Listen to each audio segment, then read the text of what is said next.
Hello, you wonderful soul. When I started walking the shamanic path, I heard about the sacred mountain, which is high in the Andes in Peru. It is where Inca shamans receive the highest mountain initiations. And when I was previously in Peru on another trip, I met a shaman named Don Toribio, who told me about the traditional pilgrimage route of the Incas. The culmination of this pilgrimage was the Apu Ausangate. I was so incredibly excited that, in the following year, I organized a trip with a group of my dedicated shamanic students to walk along this very same ancient and sacred pilgrimage route. At that time, it was the most incredibly extreme experience for me and also the most intense and significant initiation of my life. And I will explain what exactly happened and why it was so extreme. It's a very exciting topic. Stay tuned.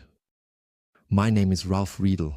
I have been walking the shamanic path for almost 20 years, initiated in the tradition of the Incas and the tradition of the Blackfoot. What is the traditional pilgrimage route of the Incas? Or more precisely, the Quiro shamans, because that is where I made this journey. It begins in the jungle with an ayahuasca ceremony. I traveled deep into the dense and mysterious jungle for approximately 5 hours by boat to receive a purification ceremony with Don Amador. Here I will briefly show a picture of Don Amador and also where we were in the jungle. It was truly amazing. But today, we will also focus on the mountain initiation. Then we traveled back to the Sacred Valley, which is just near Cusco. There we visited many incredibly powerful spots located in the Sacred Valley, which is at an altitude of about 3,000 to 4,600 meters. It was also physically and spiritually very demanding. And among these power spots is, of course, the most famous one. Yes, that is Machu Picchu, which I will also show here. Yes, and at these various power spots, which lasted over 10 days, we regularly received purifications and ceremonies to connect with these natural energies. In fact, and indeed, because there are many mountains and other natural energies that are very significant and important for the Inca shamans, thereby allowing us to establish that connection. And now I also understand why Peru is called the land of living energies, because the natural energies there are so active, something I had never experienced before. And I would like to share a picture with you. Imagine you live in a beautiful, serene valley, a place surrounded by mountains, and can only perceive what is in that valley. That is your reality. Then you go on a journey that goes far beyond the valley, to a mountain peak where you can perceive completely different things and also have a broader perspective. And when you return and try to explain it to other valley residents, almost hardly anyone can completely understand it. You have to experience it, and that's why I love shamanism, because it's about living knowledge, applied knowledge in the form of experiences and, of course, adventures. And I could tell you more about the entire journey, but here I really want to focus on the highlight. When we visited the sacred mountain, the Apu from Ausangate, at the end and at the foot of this mountain lie the 3 sacred lagoons. I will also show them here the Otorongo coches. Otorongo means jaguar, and they are located at an altitude of about 4,600 meters in the Peruvian Andes. We undertook a 4-day expedition there. Of course, I definitely consulted with a high-altitude doctor beforehand to understand what needed to be considered. And he told me that at an altitude of approximately 4,000 meters, which is our sleeping altitude, we are in a state of emergency. The body consumes more than it can actually take in, and the air is so extremely thin there that it can potentially cause us to get a serious pulmonary edema, or even worse, a serious brain clot. And he also explained to me the signs I needed to watch out for. That's why I decided that a high-altitude doctor absolutely had to be part of this expedition. And then I carefully and thoroughly explained to each and every participant before this expedition that everyone must thoroughly follow my instructions without exception, as it could ultimately be a matter of life or death. And that was, of course, certainly an enormous challenge for me to take responsibility for 12 participants. And when we finally arrived at the very first camp at an altitude of 4,300 meters, which is quite high, Don Toribio, whom I will also show here, explained to me with the special and traditional ceremony we performed that we first had to ask the sacred mountain Apu Ausangate for entry and permission so that it would open up to us. And it was truly amazing because on the first day, everything was gloomy, covered with clouds, hail, and rain. And when we woke up on the second day, we had beautifully clear, absolutely bright, and wonderfully warm sunshine for the next 3 days. And the mountain truly opened up. That's how you can understand it, because now comes the next part. During the first night, as I lay in the tent, I was completely and utterly exhausted and unknowingly and silently suffering from unbearable altitude sickness. And I was really on the very edge of giving up. Then I fervently asked Apu Ausangate to let me climb up because, as the leader of this expedition team, I couldn't just leave behind my expedition. Otherwise, I would have had to call it off. And the next day, all the symptoms were gone. The next day, we hiked up past the Azul Coca, where the Apu from Sangate can be seen in the background. We walked past it and then arrived at the Otorongo Cochas. And here I will also show a picture of Don Modesto. He is the brother of Don Toribio, who is now kneeling at the sacred lagoon, connecting himself before we even set up our camp.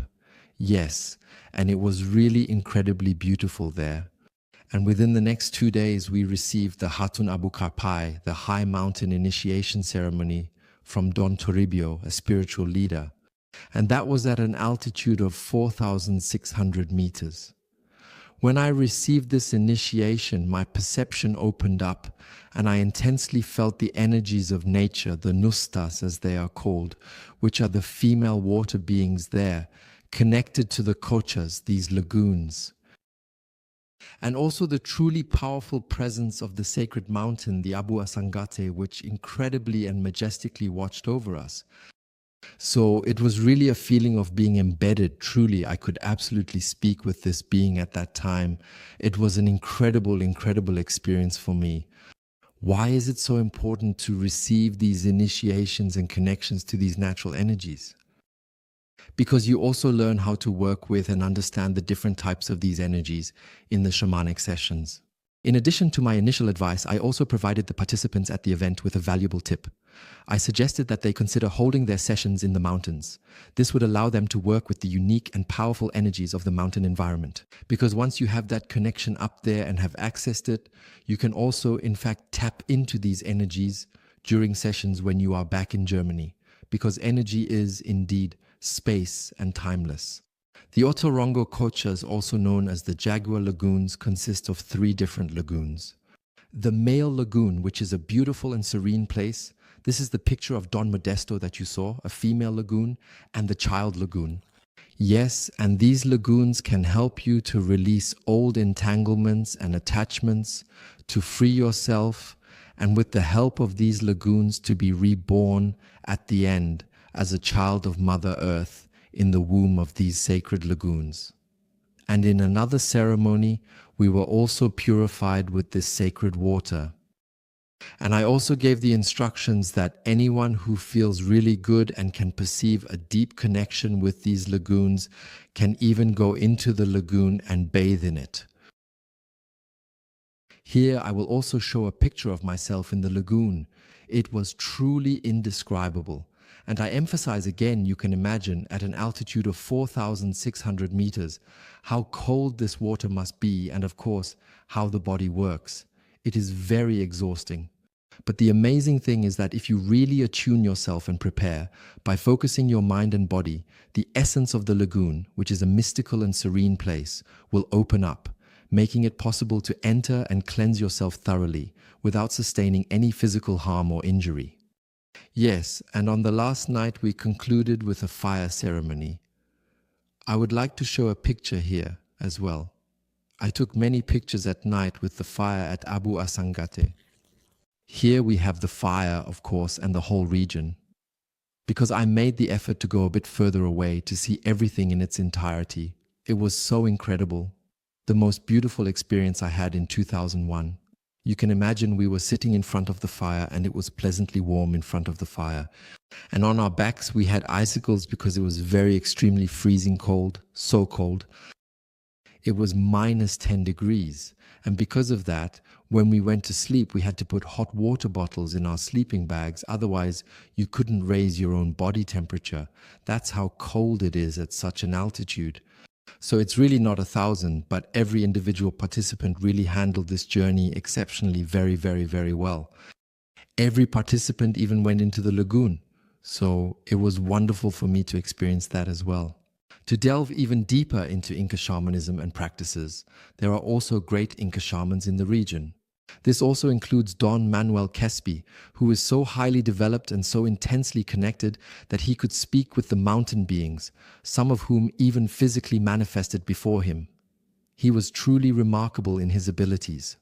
And these spiritual leaders are also called Alto Mesajok, there, keepers of the mountains in the region.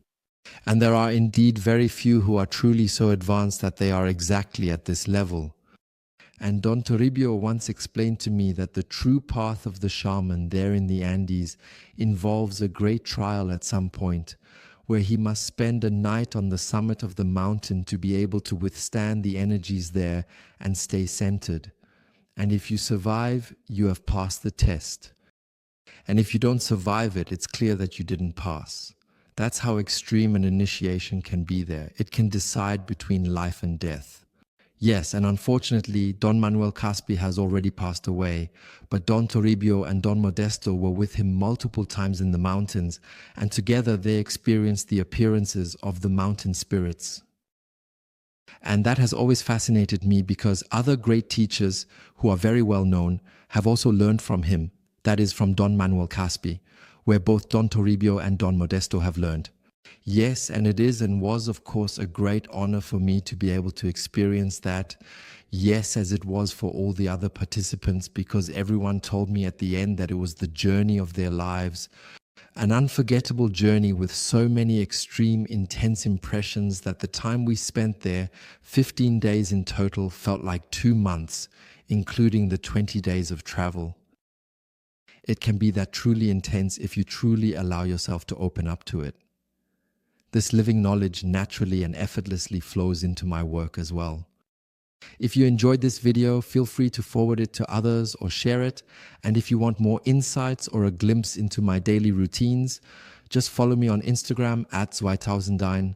The link is in the description below. See you next time. Until then, bye. Goodbye.